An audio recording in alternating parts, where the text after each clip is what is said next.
Alright, so before we even begin, this is episode 0, so if you actually just want to see me do the Nuzlocke, go on, skip ahead to episode 1. I think it's called Getting Started. I don't really know, I don't really remember.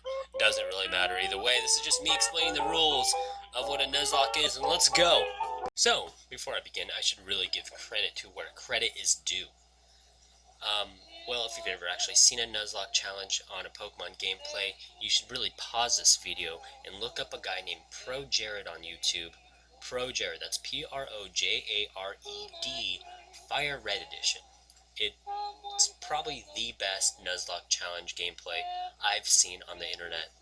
And if you enjoy watching Pokemon gameplays, you should really look him up because it gets pretty epic.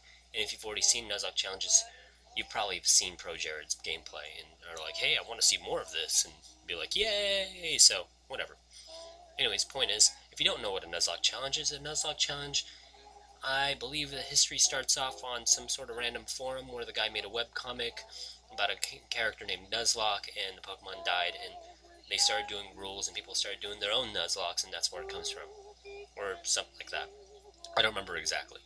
But Nuzlocke challenge, what it is it's basically taking the regular recipe of the game if you're getting a little bit bored of it, and raising the difficulty level to a higher extent where it gets a little bit extreme and starts pulling on your heartstrings to such an extent where you're like, oh my gosh, why is this game so emotional? And you'll see why. Rule number 1. If a Pokemon faints in battle, it is considered dead. It cannot be revived and must be released upon arrival to the Poke Center.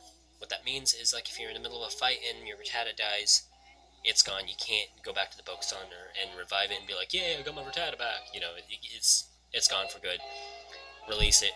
It's out of your party. Yeah. So, rule number 2. You may only catch one Pokemon per area, and if you come across a duplicate Pokemon that you have already caught, you are to move on to the next Pokemon if you have not caught it yet. And what this does is, so some people don't always play by this rule, but if you don't play by this rule, you may come across 5 of the same Pokemon in 5 separate areas, and then you might just end up having a whole team of Rattatas, and when you come across a fighting gym, you might just be like, oh my gosh, I am screwed, and your game is over. So I'm only following this rule just to make it a little bit more interesting, and to kind of really stop the whole duplicate thing. So yeah. Rule number 3. Nah, go, no, up. Rule number 3, all Pokemon are to be named with original names by the player. What this creates, it sounds like a weird rule, but it creates more of an emotional connection to your Pokemon, and you'll really see how this plays out after watching it. Rule number 4. If you run out of Pokemon in your party or your storage boxes, your game is over and you have failed your Nuzlocke challenge. And you suck.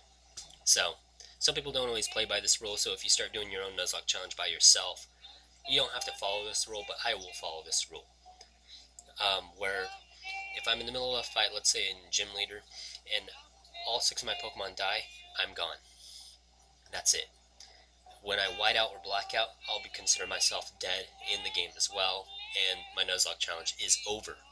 Some people don't play this because there's a little bit of grace rule, like let's say all 6 of your Pokemon die, you wake up in the Poke Center, you're like, oh my gosh, all 6 of my Pokemon died.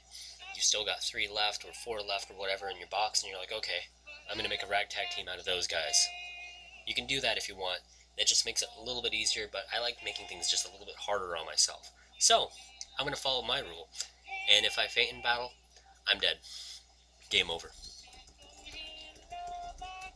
Rule number 5 is kind of a special rule. No using healing potions or revives in battle. All healing must be done outside of battle unless it is done via Pokemon ability, move, or held item.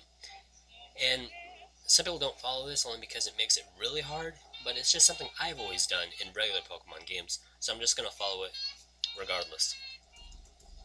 Rule number 6 is another special rule. No legendary Pokemon on your team unless you are required to catch one to keep the storyline in order, in which case you are not to use said legendary Pokemon in a non-storyline essential battles. Point in case would be like Pokemon X and Y, where I was actually doing a blind Nuzlocke on Y by myself and being like, hey, I'm doing really well. And I came across that point where I had to catch the legendary, and I was like, what?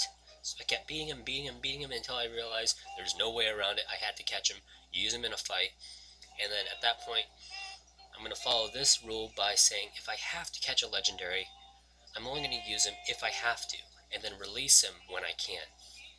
So yeah. So don't knock me on that. But yeah, all in all, no legendary Pokemon. Rule number 7. For Pokemon Emerald, since you are not given any Pokeballs until the beginning events have finished with receiving the Pokedex, rule number 2 officially starts after receiving them by your first Pokeballs. So I don't want to. It's one of those weird things that you come. If I remember right, I haven't played Emerald in a while. You like run through maybe like 1 or 2 areas, and you have a pretty good chance of coming across wild Pokemon. So yeah, you can't catch them because you don't have the balls. So yeah, I'm gonna say Rule 2 officially starts after receiving or buying my first Pokeballs when I have the chance. Anyways, legal stuff aside,